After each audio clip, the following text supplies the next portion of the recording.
Hello everyone and welcome back to Law and Court Cases. In today's episode I'm going to be talking about the woman who decided to kill just because she wanted to see what it would feel like. Named the most dangerous woman in the British prison system, today's video is about Joanne Dennehy. This video was recommended by a viewer, so thank you so much, and if you guys would have any other cases you would like me to cover, then please comment down below or comment in the community post about what you would like to see. So without further ado, let's get into the video. Dennehy was born August 29, 1982 in Herefordshire to parents Kevin and Kathleen. She also had a sister named Maria, and from all accounts, Dennehy had a pretty perfect childhood. She was very good in school and a very sweet child. From my research, I was not able to find any events in her young childhood that would have led to the events of this case. However, for some reason, the sweet picture-perfect child suddenly seemed to disappear once she became a teenager. At the age of 13, she became rebellious, drinking, showing up to school drunk, or just not showing up at all. She started taking drugs and became rather aggressive. She was also now being described as a typical bully. Dennehy's parents began to clash with their daughter at home frequently. They wanted what was best for her, but she did not want to listen to them one bit. This behaviour continued, and at the age of 15, she met a 20-year-old man named John Trina. Dennehy approached John at the park whilst he was walking his dog. Trina described Dennehy as cocky and very confident. John and Joanne soon began dating, with John saying their relationship didn't turn sexual until she turned 16, which is the age of consent here in the UK. The couple quickly became serious, and at the age of just 17, Dennehy became pregnant with their first child. Despite her reckless behaviour, once she became pregnant, she quickly became the picture-perfect mother-to-be. She stopped drinking, smoking and doing drugs, and this lasted for the whole of her pregnancy. However, once their daughter was born, Dennehy went right back to her old ways and did not make any attempts to bond with their child. Instead, she was cold and distant with more interest in getting drunk. Her behaviour became more and more erratic over time. She proceeded to cheat on John multiple times and at one point resulting in the couple separating. However, it did not last long and John ended up taking Joanne back. Not long after this, she fell pregnant with their second child. Like her first pregnancy, she became the model mother and stopped with her reckless behaviour for the sake of her unborn child. But history repeated itself once again when her second daughter was born. Jo once again went back to her old ways, except she seemed even more erratic than before. John would end up being with Dennehy for 10 years, and over that time she just got worse and worse. One night, after returning home drunk again, John said that Jo pulled a knife out of her thigh-high boot that she had been wearing, and she started swinging it around saying she wanted to kill someone, before stabbing the knife into the floor with such force it stayed in the floorboard. Knowing this was an unsafe and toxic environment, John took his kids and left Jo. This was the last time she would ever see her children, and I have to say it was for the best. Perhaps now feeling like she had no restrictions somehow, Joanne's behaviour got even worse. She was taking heavier drugs and consumed even more alcohol. And as a means to fund her habit, she began to turn to prostitution and theft. Petty crimes used to fund her habits, but also habits that would end up getting her arrested. While in prison, Dennehy received a mental health assessment where she was diagnosed with an antisocial behaviour disorder. She did not hold any capacity for regret nor remorse. Once released from prison, Dennehy would head to Peterborough, where today's case took place. This case is more commonly known as the Peterborough Ditch Murders. It is here where Dennehy would meet 48-year-old Kevin Lee, who owned a property letting agency and frequently let out properties to release prisoners. This is how Dennehy would meet Lee in the hopes of finding a place to live. Lee took a liking to Joanne, and the two developed an interesting relationship. Dennehy was known for being a manipulator and a liar, and she really liked to use these skills on men to get what she wanted.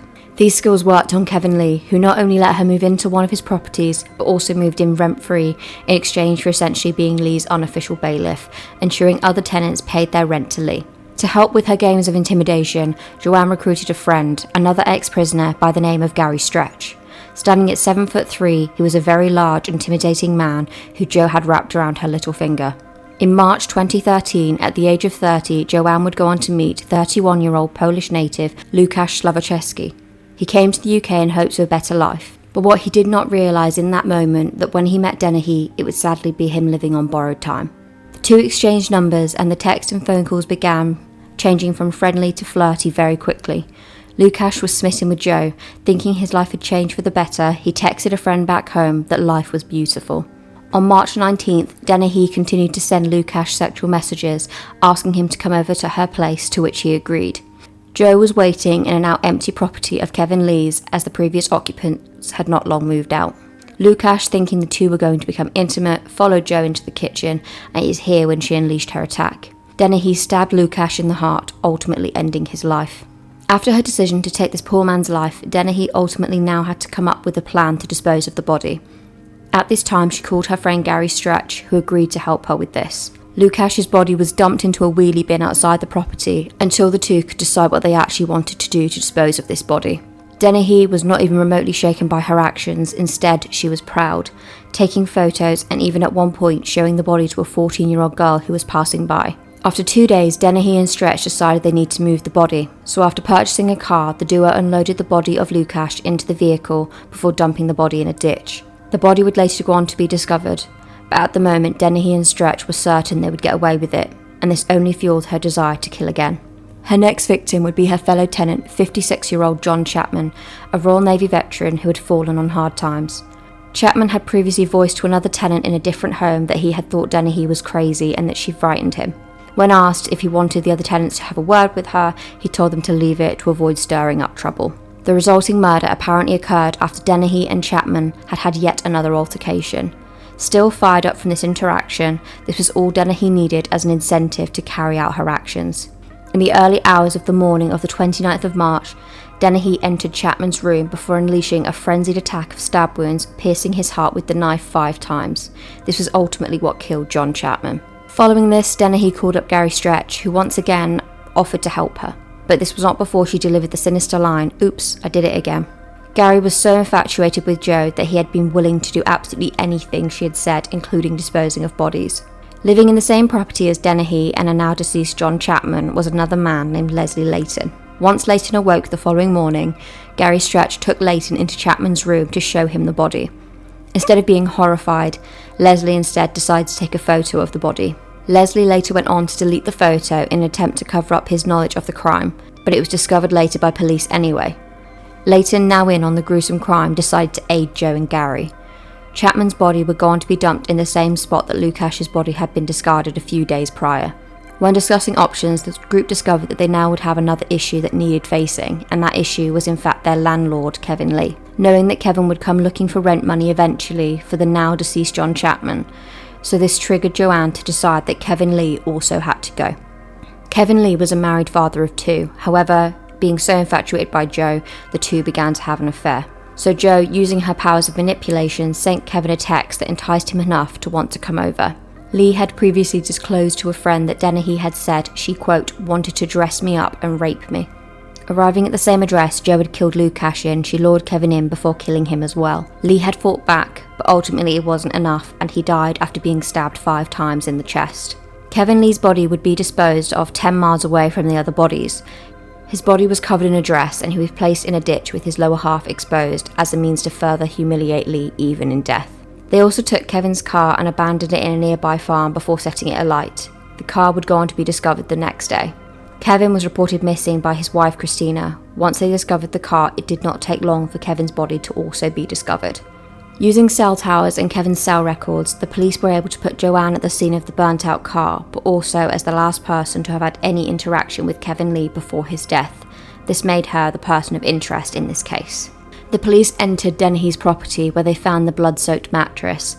After testing, they discovered that the blood was not Kevin's but in fact John Chapman's. This caused the police to set up a nationwide search for Dennehy, who was now on the run with Gary Stretch. Both of them had pretty distinct looks, Gary of course being incredibly tall and Dennehy had a very large star tattoo on her face. It is reported that when Dennehy saw her picture on the TV, she was jumping around with joy and said she knew that she'd be going away for a long time, and also compared herself and Gary to Bonnie and Clyde. The duo stopped at a friend's flat in Norfolk where they took some photos. Photos that are now widely known when you mention this case. Specifically one of Jo sat in a chair holding up a large knife and sticking her tongue out to lick the blade. In a means to make money for their grand escape, the duo burgled homes and took goods that they intended to sell. Gary told Jo that he knew a man who could help them sell the stolen goods. His name was Mark Lloyd. Lloyd had said that when he entered the property that Jo and Gary were staying in, he was confronted at knife point. So fearful for his safety, he helped them, all whilst being held hostage. Now with Mark hostage, the trio bundled back into the car. Mark has said that he could not believe how calm the duo were, especially Jo, who was taking selfies and laughing. CCTV footage caught Mark and Jo entering a service station. What looked jovial and innocent was actually anything but, as Dennehy was holding a knife to Mark Lloyd's back. Whilst this was happening, however, Jo was as cool as can be, She was even flirting with the man behind the counter before they exited the shop and got back into the car. Once back in the car, Jo declared that she was ready to kill again and asked Gary to find her a man with a dog, and she quote said, "I want my fun." Gary complied with her request to find a man walking a dog, and this man was Robin Bereza in Hereford. Once in their sights, Jo got out of the car and just went after Robin. He was stabbed twice before he realised what was happening. He asked her, "What are you doing?" To which she said, "I'm hurting you, I'm going to fucking kill you." Robin went on further to say, "She just stared right through me. I kicked her and made contact. It had no impact on her. She just came straight towards me. I ran into the road. I put my hand in my jacket and saw all this blood," said Bereza. The attack only stopped when a passerby intervened. Lloyd commented that it was like a horror film. She strikes him like in the film Psycho, thrusting and putting her whole weight behind it. Once back in the car, Jo leaned over and kissed Gary Stretch on the cheek as if to say thanks. Gary, unfazed by this, drove off like nothing had happened. Still not finished, Dennehy once again wanted to kill another man with the dog. I couldn't find anything anywhere that would suggest why she specifically wanted to go after men with dogs. Dennehy's final victim was John Rogers, who was walking his dog on a cycle path when he felt what he thought was a punch in his back. He said, "I turned around and saw this woman who stabbed me just standing there." He said, "She started stabbing me in the chest." He asked Dennehy, "What's all this about?" She noted he was bleeding and added, "I better do some more." Rogers said she didn't seem to be showing any emotion. She didn't seem to be enjoying herself. She just seemed to be going about business. Rogers then fell to the ground where he laid thinking he was going to die. After this event, Dennehy took Rogers' dog and got back into the car. Lloyd had said at this time that the blade on Dennehy's knife was as black as the handle with blood. He said Dennehy stank of blood.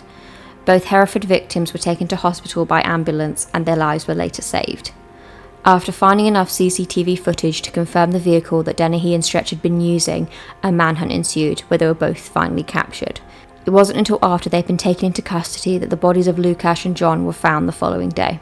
People had inquired about what could have motivated Dennehy to commit such atrocious crimes, but Gary Stretch had probably summed her up best. During a telephone conversation he made to a former partner whilst awaiting trial in prison, Stretch was asked why she had committed the crimes. He replied, "Well, she's just that way, you know what I mean, she's just off her head." Once in police custody, Joanne decided to turn on the charm once again, flirting with police officers between making horrific statements about her crimes, willingly confessing to what she believed at the time was 5 murders.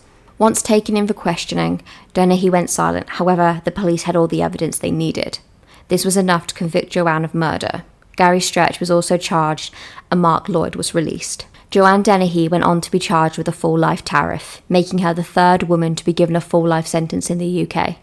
Gary Stretch was also given a full life sentence with a minimum of 19 years, and Leslie Layton received a 14-year sentence. Whilst in prison, Dennehy was caught plotting an escape plan, where she went into detail about how she would do so. She said that she would cut off a guard's finger and use it for the biometrics around the prison. But of course this did not happen, and Joanne Dennehy is still in prison today where she belongs. So this is the story of Joanne Dennehy. I really hope the families and the victims are living good, happy lives after all of this, and my heart really does go out to all of them. If you made it to the end of this video, thank you for watching. If you enjoyed this content, please like and subscribe to the channel. I hope you guys have a wonderful day, and I'll see you next time. Bye for now.